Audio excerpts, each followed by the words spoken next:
Welcome to Conversations with Spirit, where we dive deep into the mystical and enchanting realms of spirituality.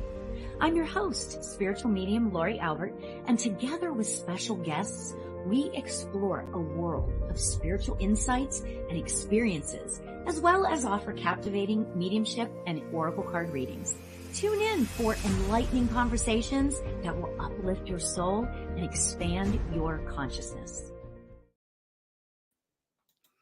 Hello, everybody, and welcome to Conversations with Spirits. Nice to see everybody back. Yay. I like to tell everybody right at the beginning that I do this show in conjunction with evolveme.com, which is an all things metaphysical, spiritual website, whose mission is to facilitate and empower personal enlightenment to anyone that seeks it. On this site, there are mediums and healers and classes and workshops and retreats, all sorts of fun things. So if you want to go check it out, it's evolveme.com.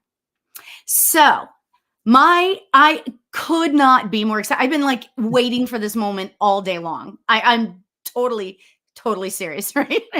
My guest tonight is Astrologer Christopher Renstrom, and he is the creator of rulingplanets.com, an online astrology site based on his best-selling book, Ruling Planets from 2002. Yeah. His latest books, The Cosmic Calendar and Rise and Shine, an astrological guide to how you show up in the world, which, oh my God, the title just draws me in because that's exactly what I love to hear about. Anyway, they are both published by Tarcher Perigee.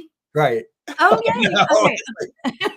A Penguin Random House imprint. Christopher also recorded the Audible version of Rise and Shine, which I love, by the way. Okay, so Christopher Renstrom writes the daily horoscopes for sfgate.com and the weekly horoscopes for Astrology Hub, in addition to appearing monthly on the Astrology Hub's podcast. Christopher also recently launched his own YouTube channel called Christopher Renstrom Astrology, a blend of astrological forecasting and storytelling, drawing examples from ancient myth, classic literature, and popular entertainment. Oh my gosh, Christopher, we could do like 6 hours of all the questions that I have for you. So welcome to the show. Thank you. Let's do 6 hours. Okay. Yeah, right. Could you even imagine? Oh my God. You'd be like, Lauri, please just let me go. It's like the marathon dancing from the 1920s or whatever. Yeah. They're just hanging on each other. Hanging on each other. Don't fall down. You won't get your $20. I love this. Thank you so much for being here. I have been following you guys. I've been following Christopher for many years. And I was just telling him that I was going to say this on air, but like he is like, whenever I see your forecast for the day or for the week, I know that I can go in and read it. And yes, this is the Aries in me. I can go in, I can read it and then get what I need to get because he's always spot on. Like if I forget and I read it later, I'll be like, oh, that's why that happened today. That sort of thing. So it's amazing. So rulingplanets.com. Now, what is your Instagram? Is it? It's at C Renstrom. No, at Christopher Renstrom. At Christopher Renstrom is the Instagram. And Facebook, I think, is just like Christopher Renstrom. And I fly up maybe on Facebook somewhere. Somewhere like that, right? Somewhere like that. Okay, so I have to ask you, how did you get your interest? How did the interest grow in you for astrology? Because it's hard. Yeah. It's hard to know all this stuff. Right. How did it percolate? Do you have 6 hours? Yeah, exactly. See, there we go. Long story short, I moved from Menlo Park, California to New York City when I was 18 because I had gotten into the Juilliard School of Drama, and which is really sort of hard to get into. And I'd gotten in there at 18, so I don't know what I was doing. But anyway, one of my friends at the Juilliard School was like, hey, I just got this pamphlet about someone who's teaching astrology on the Upper West Side. Do you want to go? And I was like, game, because I had always had an interest of it, an interest in it, mostly because my mother would keep bringing astrology things home. Oh. Not that she had an interest in it. She was always kind of like, oh, I'm bringing you this astrology coloring book for you. Or here's an astrology puzzle. Let's build it, or Chrissy, here's an astrology book. Let's read about your father. What's it say? He's a Scorpio. Oh my God, I love that. And so that was like my introduction to astrology. So it had always been sort of kicking around. And I studied under this woman, Carolyn Esnian, who was really fantastic. And I learned from her, and her whole approach, this is, I'm dating myself, 1980, but what was in vogue then was called humanistic astrology.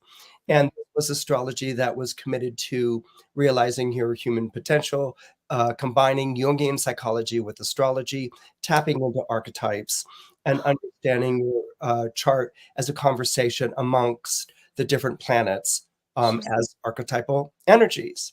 That's not necessarily the prevalent astrology that's being practiced right now, but that was the astrology that was being practiced then. So given my love of acting, and like different archetypes, different conversations, that sounds fun. Yeah. Of course, it completely, absorbed me instantly. And she was really wonderful. She would bring in charts and put them up on the easel, and we'd have to like decipher, who the person was or what the chart was about. And she would smoke a cigarette. She had a lisp, and we would be like, wow, there's a Mars and a Saturn and they're squaring whatever. Could this person be brutal or whatever? And she'd be like, you're right. He was a serial rapist. Oh my God. So it would be like any sort of like chart. Oh, that is so funny. Oh my God. So it was fun, but also profound. Yeah. But her big thing was to get us away from the astrology books and out reading for people. She'd be like, read for family members, read for friends. Don't let this astrology stay locked in your head. Learn how to speak, talk astrology. And her big edict was that the best teachers of astrology are the people that you're reading for. Yeah. The person will always speak their astrological chart. And if you hear what they're saying, and if you're really focused on their question, what they're saying, you'll be able to see it playing on the astrological chart itself. So she really gave me a lot of great encouragement and support, as well as words of wisdom, and really a way to look at astrology that I think was pretty unique to her. And I've been practicing it since. So it's kind of intuitive. I mean, that's amazing, because the way you were just describing that is sort of kind of the way I do my mediumship. Okay. Yeah. You, as somebody is speaking to you, you get the feel for how they're feeling. That's amazing. I never equated that. And that's not the way most astrologers do it, though, right? Right. She would get down on me because I have a Pisces moon, so I can get, whatever. And she'd be like, all right, Christopher, now show me in the chart where you saw that, and I'd be like, and she's like, right. So she would make me have to go back through the chart and come up with kind of like a lawyer's argument, almost in a way, of like, this is how I see it playing out in the chart, and to make a convincing case that she would do with me and the other students, of poking holes in what was being said.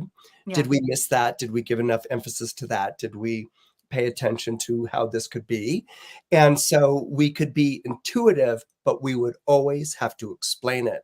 We would have to base our interpretation on what was appearing in the chart itself.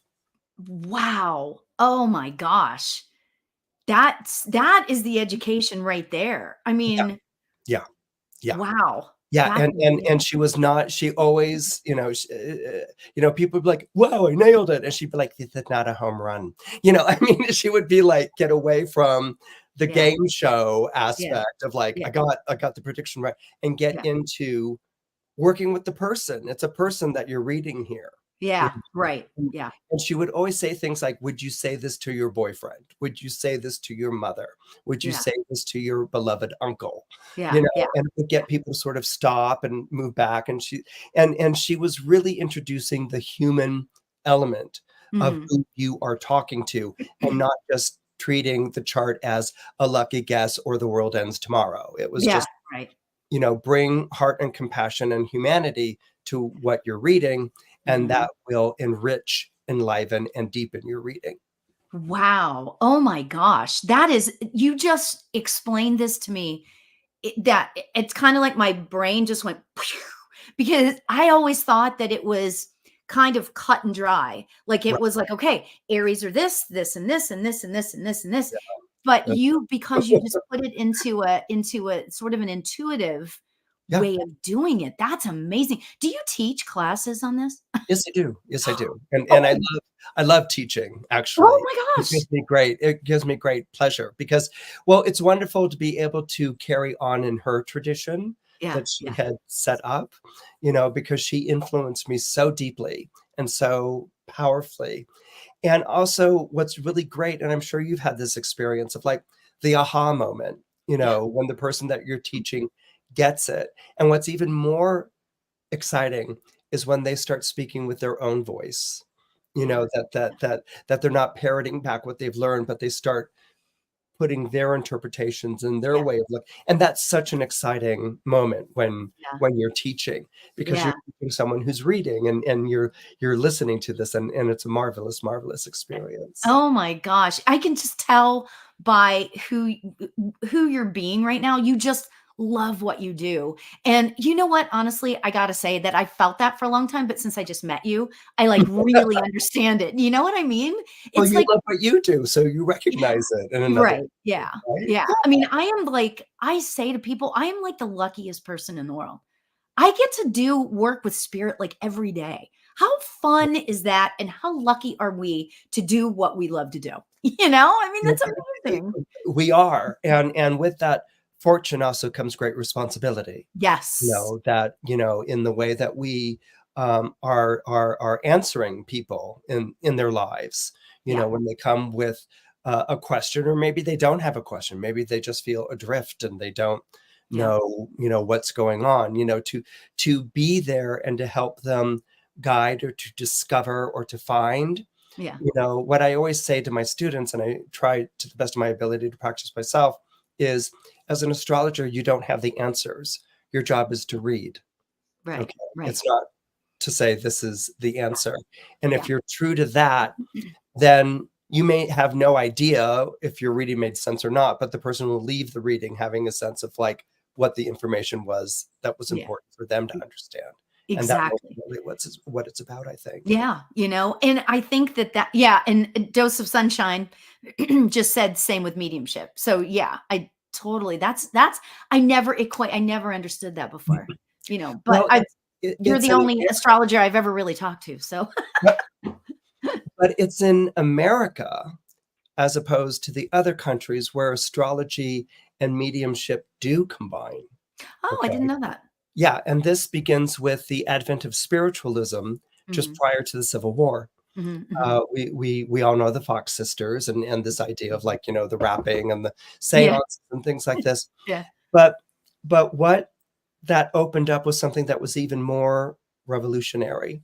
Yeah. Until that period of time, heaven was defined by Calvinism. Okay. All of a sudden, with the advent of spiritualism, there was the introduction of people in heaven who are talking to you through time and space. Right. And so for people who had lost loved ones in the Civil War, this was their opportunity to talk to husbands, fathers, brothers that went missing and died somewhere on a battlefield, and to feel connected. And so the idea of a heaven that's existing now and not at some future date, and that you could speak to people.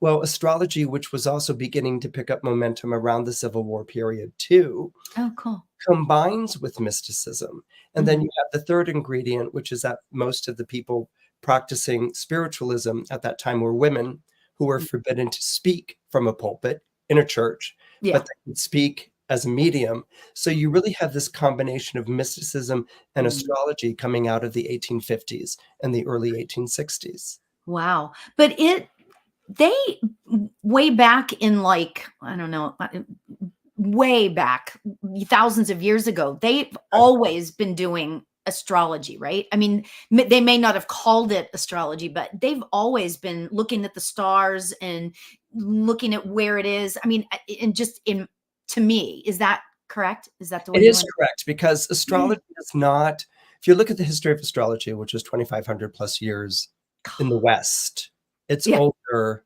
in China. Okay. But it's also a whole different system in Chinese astrology. But Yeah. here in the West, astrology was not a science. Astrology was not a religion. What astrology was a calendar. And so every great civilization, Chinese, Indian, Mesoamerican, Middle Eastern, created some sort of form of astrology because it was created in order to tell time. If you did the sun according to solstices and equinoxes, and the moon and its lunar cycle, and planets appearing on a regular basis as they orbited the sun, you were able to tell time. And so the world went from a chaotic, unpredictable place to a Right. place where you could time things. And so astrology was always about that. Then it lent itself to, like, when's a good time to go to war? When's a good time to build a temple? When's a good time to plant? When's a good time to reap? You know, all those sorts of things. But the reason astrology is so prevalent, and these are just the astrologies we know about, is because its connection to calendar and telling time. Yeah. Which is man-made as well. I just find that to be amazing. It's, I guess I don't find it to be amazing because of course it all kind of goes together.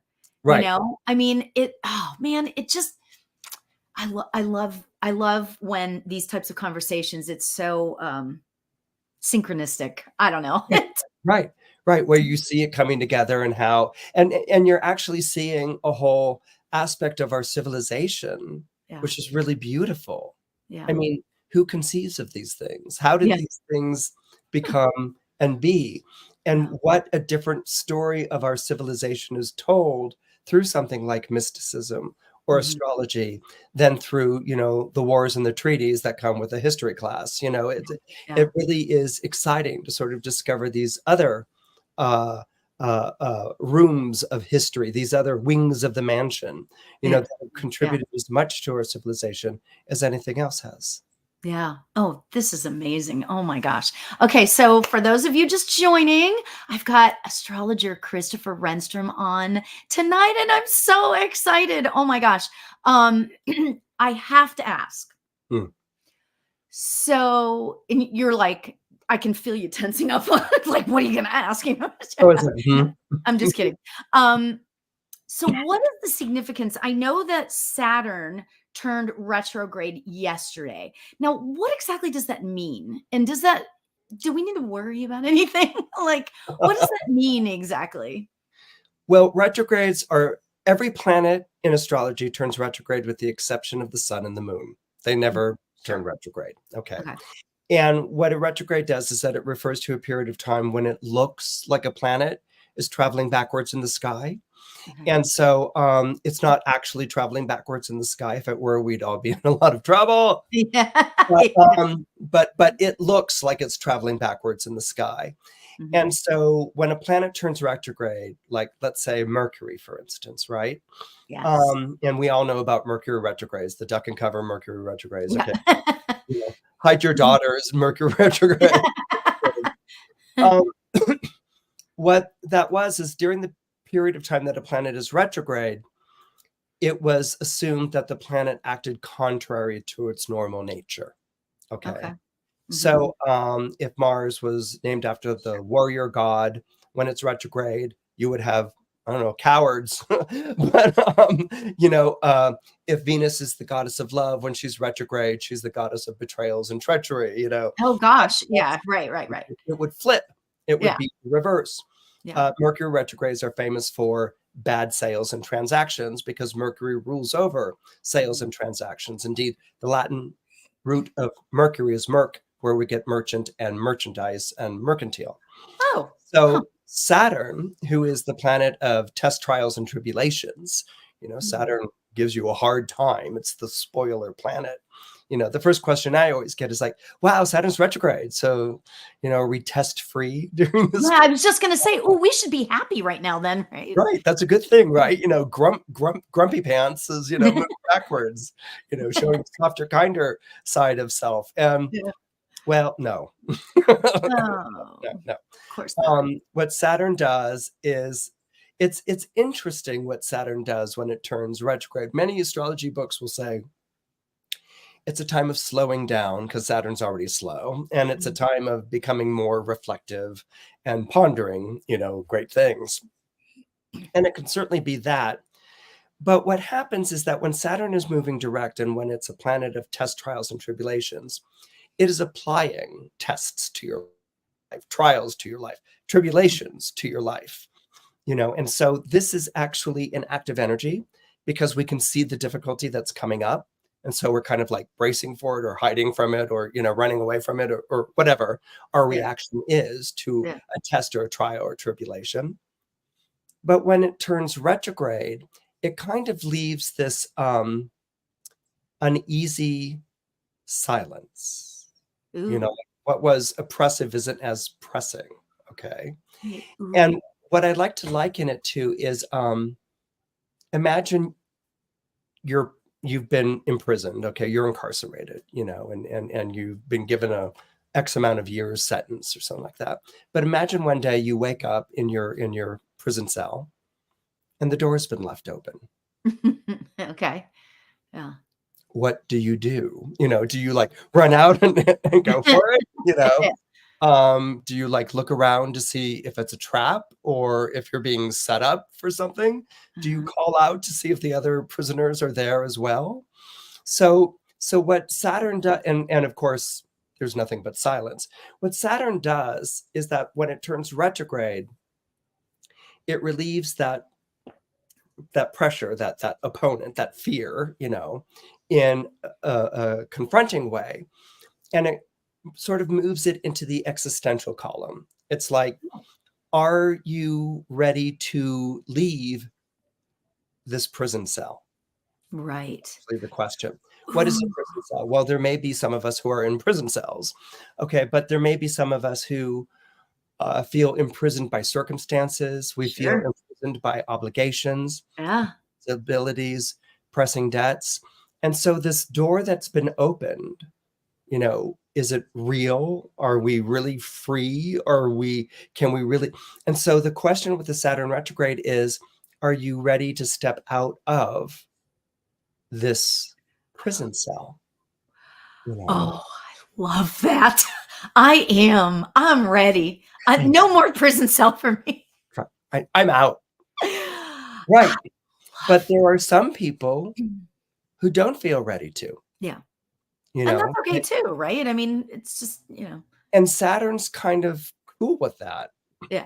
It's kind of like, because Saturn is the planet of time, and it's always kind of reserving time in your future for when you grow into, that future self of yours. Yeah. But we're not always ready to do it. I mean, we might say like, oh, I want that dessert, or I want that necklace. So that's great.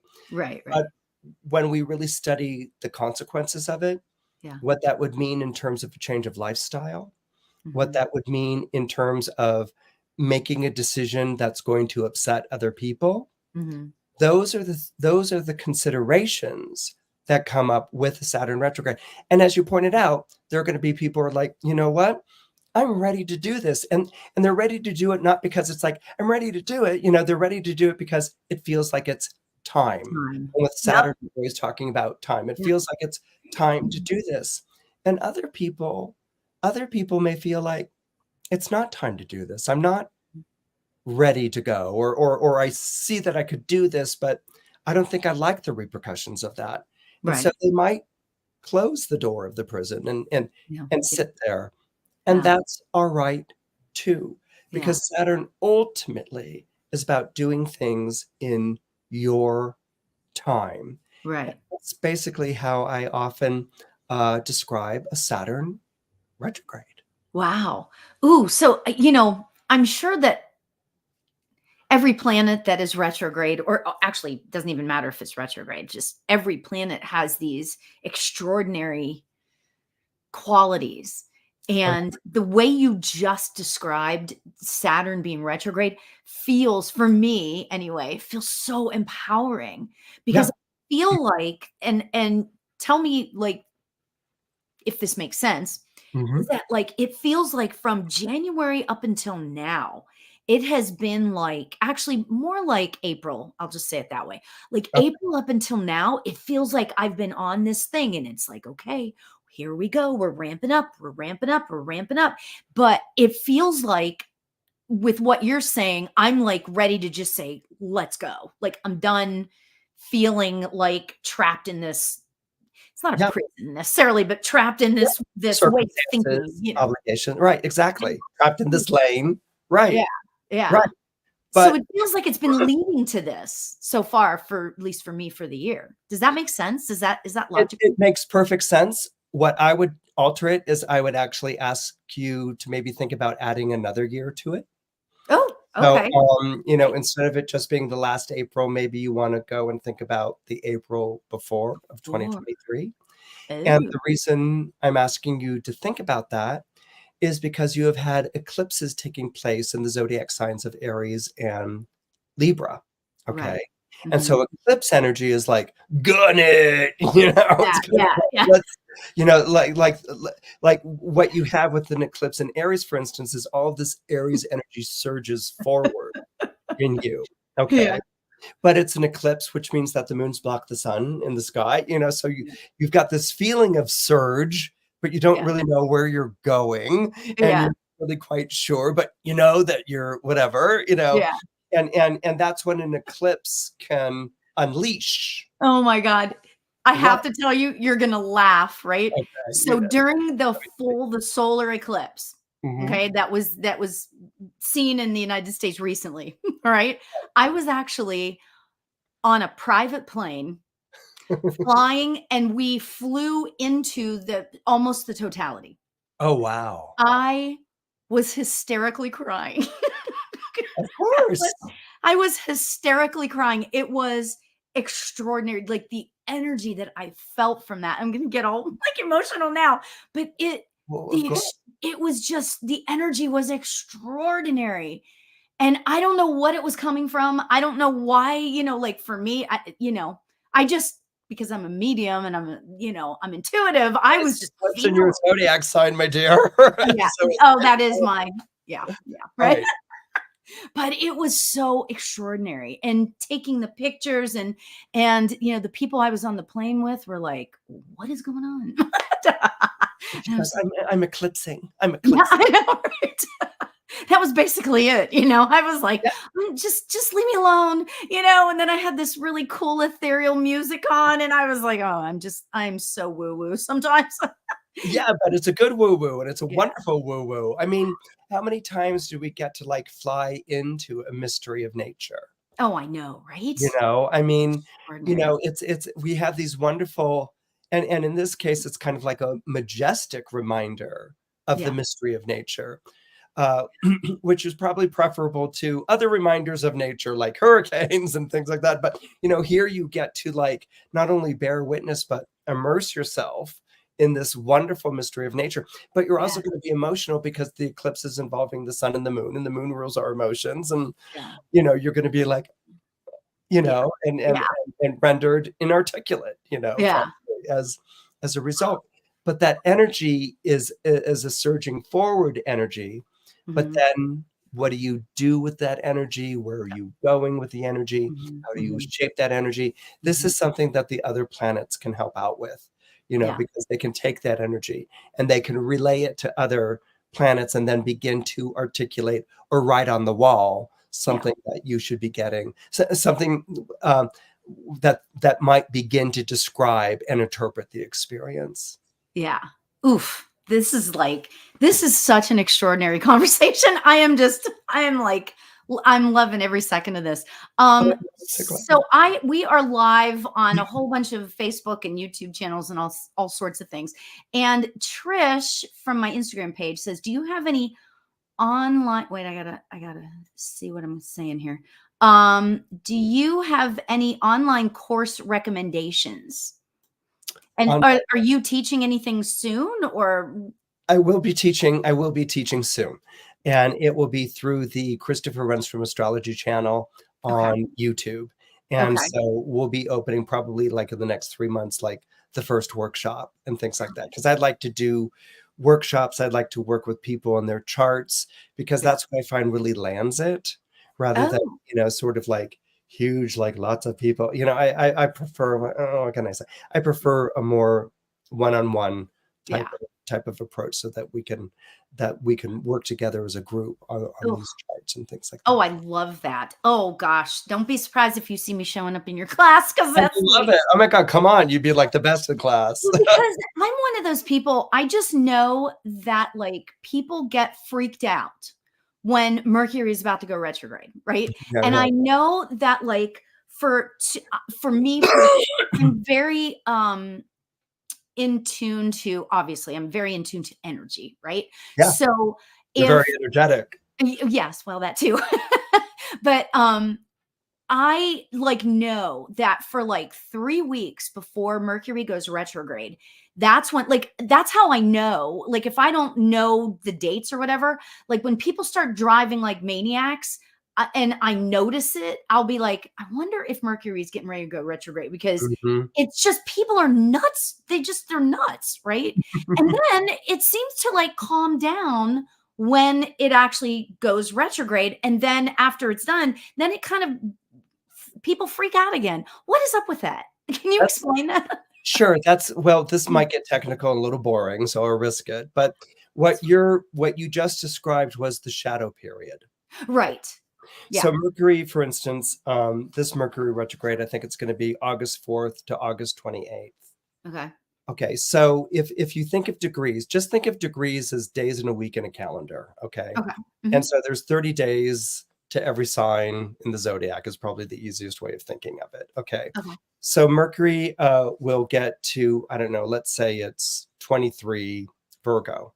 Okay. It will stop in the sky, and then it will begin to move backwards to something like, oh, let's say 15 degrees Virgo. Okay. Okay.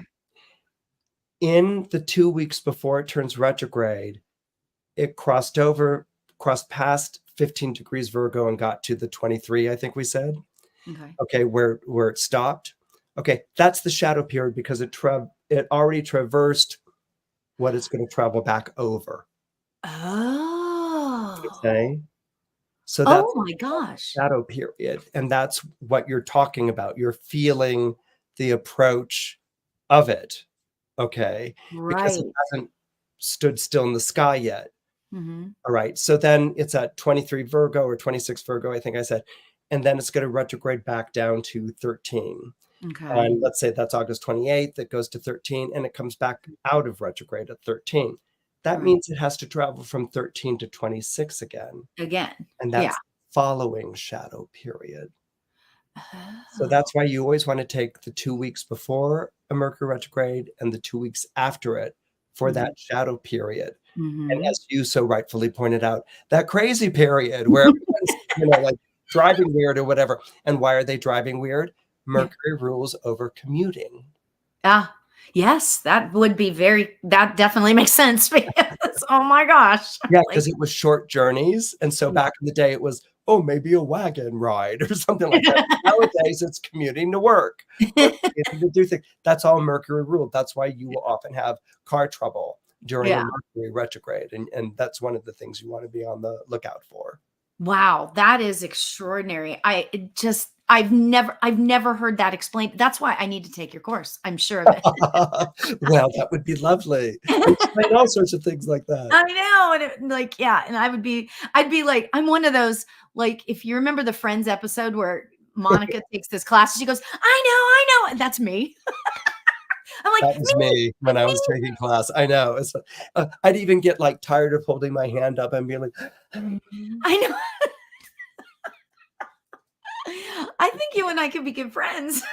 I think I we feel would a be lot of separated at school a long time ago and would not have been allowed to sit next to each other. yes, I know we would have been. Anybody who has any questions for Christopher, please feel free. We've got a lot of people on Instagram and on the different channels. Bring it on. This is your chance to like ask these questions and get some answers as to why things are the way they are. And you know what? Actually, I have a good question. Sure. For some reason, and this is just me knowing my own energetic field and knowing how I am, right? Yeah. For about 2 days before the full moon and about maybe 1 day after, I am just exhausted. Is that just my energy within the thing, or is like, how is like, yeah. Okay. It's a fascinating question because the first thing that comes to my mind is, were you born under a full moon or a new moon?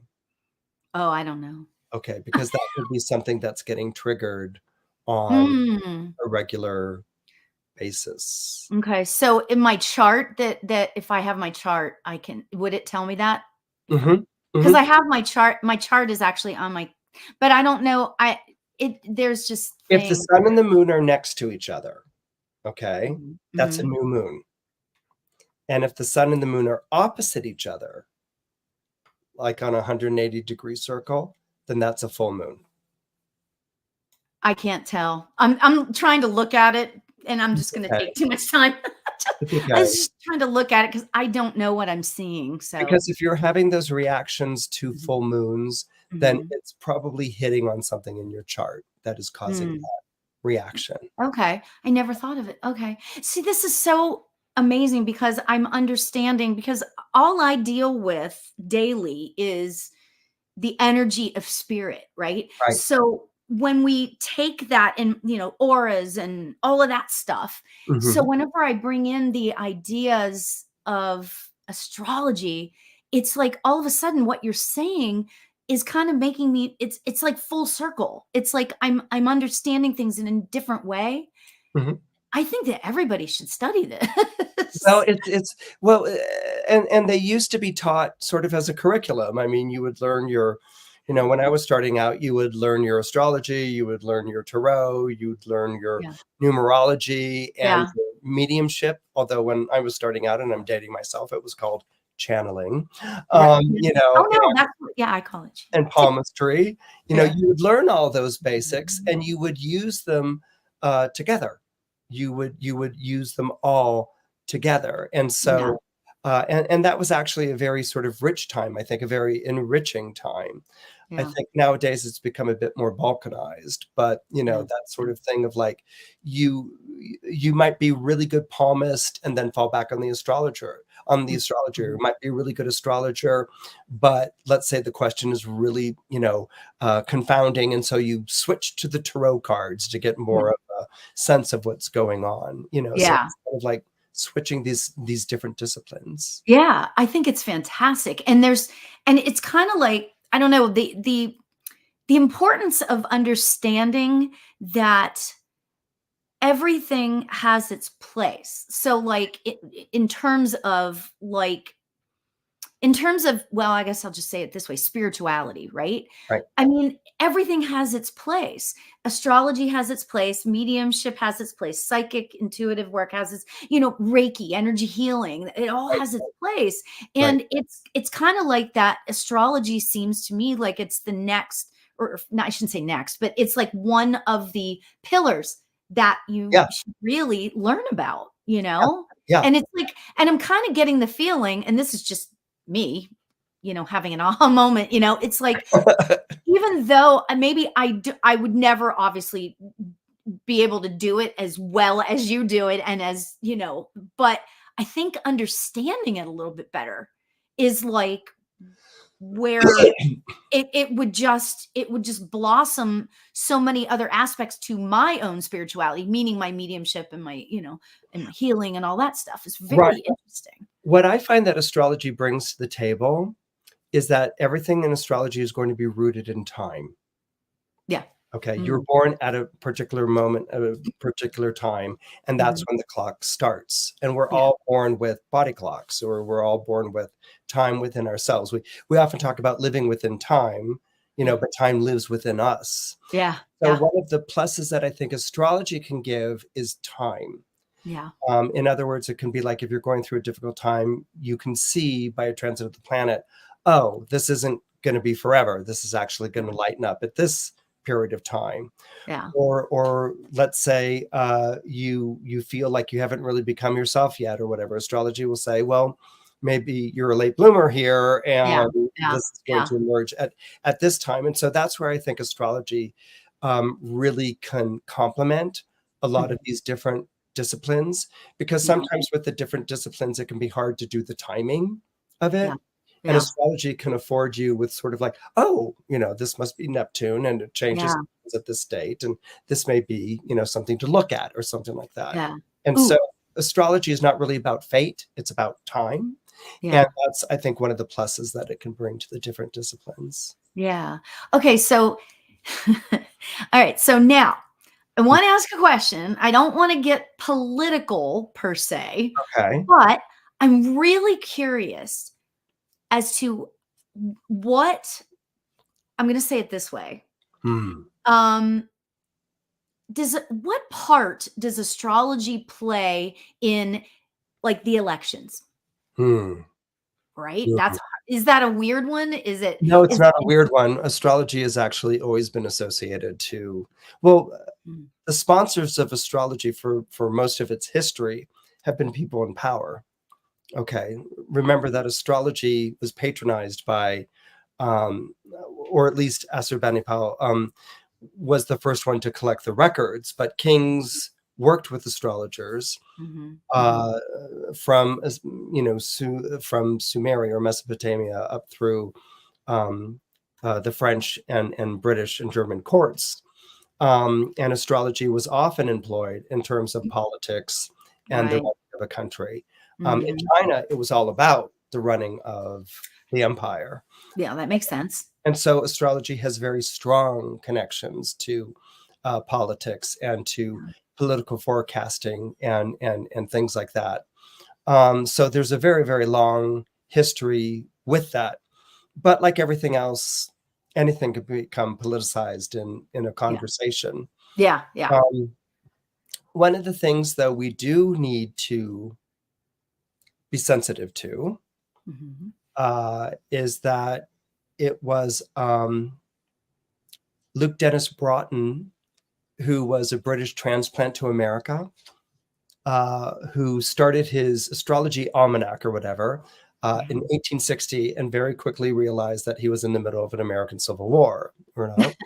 And so what was supposed to be an almanac about herbals and, all these sorts of things quickly became about forecasting battles during the American Civil War. You can't really, you can find some copies of the magazine, which was really a pamphlet, but he was actually sort of doing astrological forecasting as the different, and he did pretty well. What he's famous for, the reason why you can't find copies of it anywhere, is that he correctly predicted the assassination of Abraham Lincoln. Oh, wow. But one of the things he brought up was that there was the introduction of Uranus. And he said when Uranus was at 9 degrees Gemini, America broke ties with Britain and you had a war. So the next great war will be when Uranus is at 9 degrees Gemini. And I think he predicted it was going to be like April 1861. And that's when Fort Sumter was fired upon. Oh, and wow. there was the Civil War. Okay. And astrologers seized upon that and did the 86-year cycle or whatever. And they're like, okay, there's going to be a big war in America. It's going to define everything. And it's going to happen when Uranus is at 9 degrees Gemini. And that's going to be, December 1942. Yeah. Oh, my God. Wow. Oh, my gosh. Yeah. That's incredible.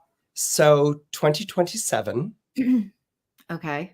Uranus will be at 9 degrees Gemini. Oh, no.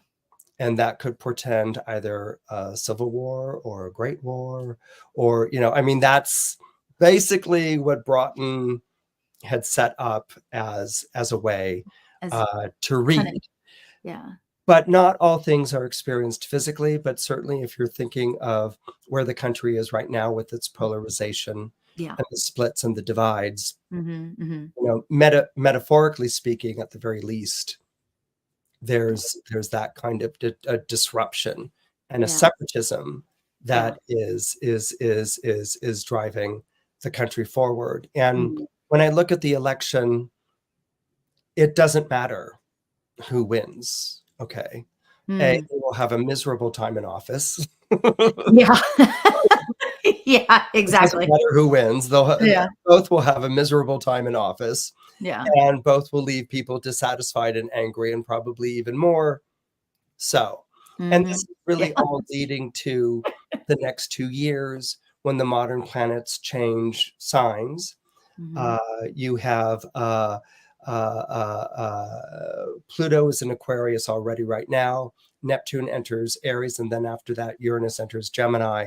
And you're dealing with a whole new playing field. Really? Yeah. So it's kind of interesting that we're dealing with two unlikable old fogies that nobody wants to run and nobody wants to vote for. Okay. Right. With Saturn in Pisces. Okay. Saturn, remember, is the planet of old age. All right. Oh, okay. I didn't know that, but okay. Yeah, sure. Right, because it was the slowest moving light in the sky, the most dim.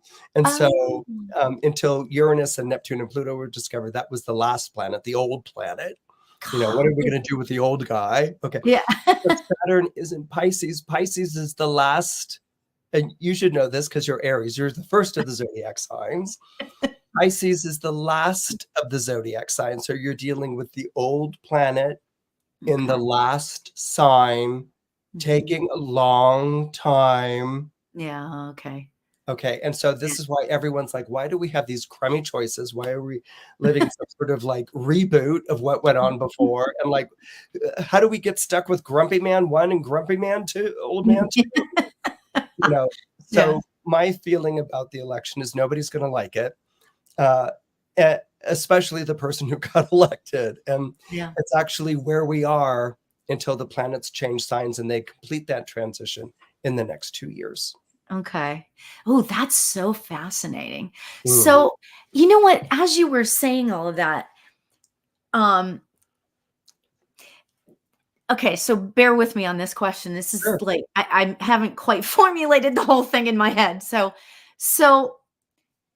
when I do spirit work, we consider it like not cool. I'll just put it that way.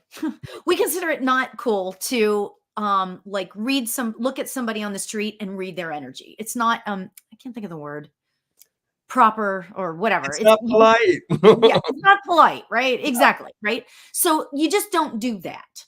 Okay. Right. However, when you have famous people or politicians or whatever, and you know their birth dates, you know their signs, you know certain things about them, I don't feel like it's it's not cool to look at their chart, or is it?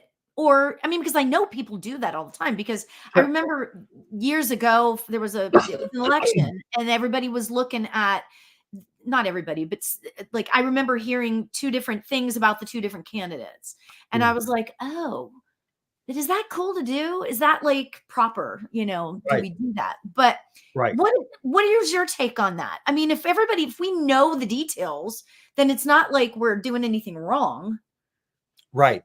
Well, my favorite teaching device is a celebrity's chart or a famous person's chart. Oh, yeah. Well, that's true. If you're teaching, absolutely. Yeah. And I use it expressly for teaching.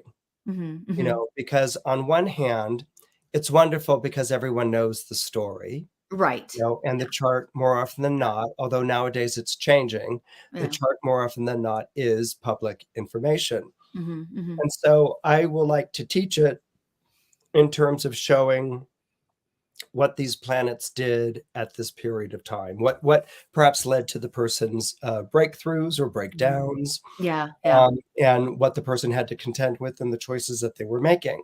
Right. Now, I make it very clear that I'm talking about really pretty much the person's past or up until the point, Sure. and I'm not going to do predictive work Yeah. on Yeah. their future. That's not okay, Yeah. as far as I'm concerned. And so what I try to do is actually, they're in the public eye, and they're just such a great teaching device, Yeah. Yeah. So, and you took history in school or whatever. You take the headlines, you take what's going on in your world, and the Yeah. teacher will teach from that. Right. Yeah. But I don't feel like it's okay to start like, and in 3 years they're dead. Right. Right. Which Yeah. is so awful, Yeah. Yeah. And unfortunately, there are a number of astrologers who like to do that, and and it's become a little bit more popular because you get hits and likes and things like that with it. Yeah. Yeah. Kind of like, imagine if you were in that person's place. Would you want that be? It's like what I know. And talk to the person as if it's your mother or father. Are you going to really say to your mother or father, it looks like you're going to be dead in 3 years? You're not going to say that. Right. Exactly. You would never say that. Yeah. Yeah. For sure. Yeah. Very interesting. So I do believe in them as teaching devices. Yeah. I love that, because if you're using their past, that makes so much sense. Right. Yeah. Okay. We have a whole bunch of questions, so I want to throw some stuff at you. So first of all, Jay Perez says we need a part 2 and 3 with Chris already.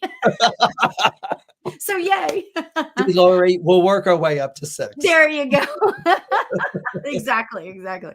So Kelly says, if you were born during a retrograde, does that mean that it affects you differently? Great. Right. I like that question, Kelly. Yeah. And but I also want to point out, when you say you were born during a retrograde, an astrologer is going to ask, well, what planet was retrograde? Okay. Because you could be born during a Mercury retrograde, a Venus retrograde. If you're born in the 90s, you had several modern planets that could have been retrograde. If you were born in the summer, so it leads itself to that. What I have found listening to people that I read for, and a lot of times the question is asked if I was born under a Mercury retrograde. They feel that when Mercury has turned retrograde in the sky, that they're suddenly in sync with things. Right. That the retrograde energy connects to their retrograde energy, and they feel in sync and like they get it. Right, because they were born then, and it's just it feels right. Oh, that makes so much sense. Yeah. So that's part of like why I like to answer that. If you were born, if one of the moderns was retrograde, or Saturn was retrograde, or a number of moderns being retrograde, these can be delayed developments in your life. The planet was backwards when you were born, so that when it turned direct again, you may experience later on in your life developments or unfoldments that were denied you or frustrated when you were earlier in your life. Yeah. And do you really feel like that studying, either, my own chart, like if I would study my own chart, if I took classes from you and got all like in the know, you to study your own chart. Right. Well, that's the thing. So could I see like my possible future? I mean, is that even real? Like, can you do that? Yeah, we tell the future all the time to ourselves. Yeah, every time you have an aspiration, every time you have a hope, every time you have a fantasy or scenario, you're gazing into the future. This is something that you want to happen. How would that happen? Right. For some of us, it may be a whimsy, like, oh, that was a fun daydream and time to, come back down to planet Earth. And for others of us, it turns into an aspiration. It turns into, isn't it great to do what you love to do for a living? Sometimes it's a self-fulfilling prophecy, and sometimes it can be a release from a self-fulfilling prophecy. Yeah. Futurizing is something that we all do. Where astrology got its bad rap was because it was fated, like you were born under a wicked star, so you're going to have a miserable life. You're going to be a wicked person, you know. Right, right. Shakespeare, King Lear, Edmund is born under a bad star, and that's why he's the villain of the piece. You know, that's Yeah. that sort of a thing. But what it gets down to is that we're living in time Yeah. all the time. And astrology shows us our nature, Mm-hmm. and then it shows how things are going to augment or obstruct. And then what we do with that is our creativity of choice. We're all familiar with our freedom of choice. There isn't always freedom of choice, but Mm-hmm. there certainly is always creativity of choice. And that's what astrology can map out for you. Okay. Wow, that is amazing. I mean, I guess in a sense it's a tool. I mean, it can be a tool for your life. Yeah. Well, that's exactly what it's meant to be. I mean, Yeah. remember that the first purveyors of astrology, the first people who, spread the word of astrology were Yeah. sailors because they used the stars to sail by. Yeah. Okay. Yeah. And Yeah, they that's used the true. stars to tell time. And Yeah. they were from Phoenicia, and that was one of the ground zero points of astrology in the ancient world. Yeah. So astrology comes out of, or Western astrology comes out of Mesopotamia. Um, and so, but it was always about guiding. It was, Yeah. it wasn't like an unlucky star, give up my life. It was like, okay, how do I'm following the star, and then I still have to navigate these passages. I have to find a port where I'm going to sell my wares, and I have to Mm. return with the money Yeah. from that. And Yeah. so the stars are still guiding us, Yeah. but in an astrological chart. Yeah. Oh, this is so freaking fascinating. Oh my gosh, how much I love this. So Christopher, where can people find you? Like, let's get your information all out there. I want everybody to know. Okay. You can find me every week on YouTube if you type in Christopher Renstrom, Renstrom, in the box. Okay. Christopher Renstrom plus astrology. You'll either see my forecasts for Astrology Hub show up, or the Christopher Renstrom astrology channel show up. So that's Okay. an easy way. And Facebook, that's on YouTube. and That's what that's you on said. Okay. YouTube. Yeah. Friend me on Facebook, Okay. or writing Christopher Renstrom on Instagram. There are a Right. lot of Christopher Renstroms. Okay. Yeah. If you see someone who looks like me, who's got like 8,000 plus followers, that's me. If you see someone who looks like me who doesn't have that many followers, that's an imposter. And unfortunately, there's a bazillion of them out, which is why I have a little check that says, Right. what is that, certified, Yeah. approved, Yeah. stamp of Yeah. approval, I or know. something along those lines. And so I'm really, really easy to find. It would be lovely to meet everyone. Yeah. Oh my gosh. You are so I just I think one of the reasons why that I've been so drawn to you is because you are so personable. I mean, you are just so personable in everything you do. Like I years and years ago, I texted you because I'm one of those people. I like messaged you on whatever it was.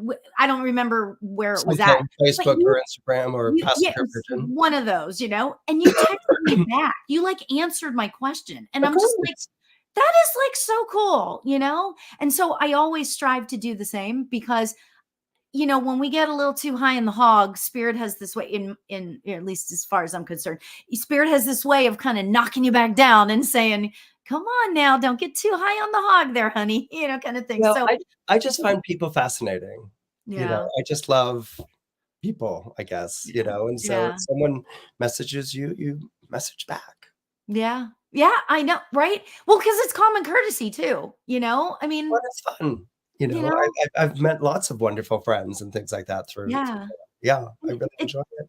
I love that. Oh my gosh. I just, this whole hour has been so incredibly fascinating. And I would be so honored if at some point you came back. I would love it. Tell me Completely. when. We Oh got my 5 more hours to go. I know. See, I already booked them, you guys, for 6 hours. We were joking about it, but now it's like, I got to hold them to this.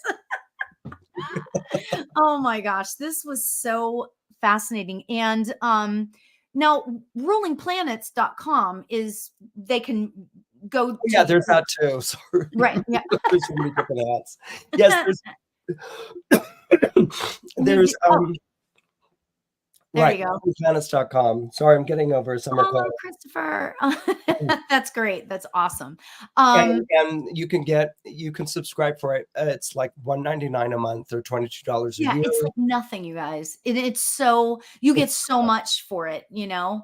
You get the daily horoscope, the weekly horoscope, you get the YouTubes, all of that kind of stuff. Plus, you get to read about your ruling planet, which is a whole other thing. Okay. Right. And yeah, oh, I have, you know what? I hope that and I'm sure that you've done this to up for a lot of other people tonight, but just sparked that whole interest in astrology. And I love that you do that, because you've now taken for me, the mysticism away from it, in terms of it being unreachable, for Right. me, because it's always felt like it's just a little not reachable for me, like, because Yeah. I'm not good at this. Is why I feel like I'm a pretty darn good medium, because I will, like, because I can just spirit will take over and it'll come out of my mouth. But if you told me to memorize this, that, and the other thing, I'm kind of like, oh no, I can't do that. Yeah. Yeah. I No, I know what you're talking about. I know. And maybe it's because I'm 59 now. I feel like I don't need that anymore. I don't want to have to memorize stuff anymore. well, and astrology can often be represented in such a rococo fashion, overly ornamented. Yeah. With all of its mathematics and these particular terms and these strange sounding words. And Yeah. is Yeah. it on this angle? Is it and it can just become the language becomes a headache.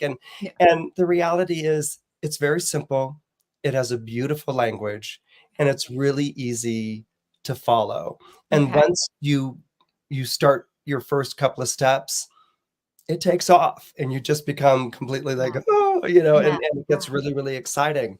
But Yeah. astrology, you can go as far and deep as you want to with Yeah. it, but it's such a beautiful language. And please don't let those overly technical terms and Yeah. things like that, turn you off to it. Yeah. It's actually one of my little pet peeves. Oh, really? Yeah. Well, you've done your mission then tonight, or at least for me, you have, because Right. I feel so much more comfortable with it, because it was always like it was unattainable for me. Mm-hmm. Like, and I'm being completely genuine when I say Oh, that. I know you are. I know It you felt are. really unattainable for me to understand it, you know? I mean, because if you saw the chart that I have, and I have a PDF and it's on my computer, and it's And how like, scary looking it is, right? whoa, like, I Right. don't understand. There's lines and there's things and I don't understand any of it, And but little triangles and crosses and squares. yes. Somebody interpret this for me. I know. And they and it's so off-putting, right? It is. It can be off-putting, especially when Yeah. you're not, like, whatever. Anyway, so And it's unnecessary because it's not off-putting. It's a okay. beautiful, beautiful language. And all that extra brocaded, embroidery, it's Yeah. just so unnecessary. Yeah. Oof. I love that. I love Yeah. that. Yeah. Oh, well, Christopher, thank you so much Thank for you. being on the show today. I am so honored that you took the time to do this. And I know I'm you're so getting over. delighted that you invited me. What are you talking about? I'm sort of like, I hope Lauri invites me. It's Oh so my cool. gosh. Oh, you're so nice. Oh my gosh. You were just the sweetest thing ever. I appreciate it. And I feel like we've formed a new friendship here. So I'm We so have. happy about that. So, okay. So you guys can reach Christopher all over the place. Mhm. I know. You're And like Scarecrow in The Wizard of Oz. That's me all exactly over. oh my God, just like throwing oh my God, No. just have a whole mental thing going on. So, but thank you so much, Christopher. I appreciate you being here. And until next week, you guys have a beautiful evening. And until next time, namaste, everybody. Take Namaste. care.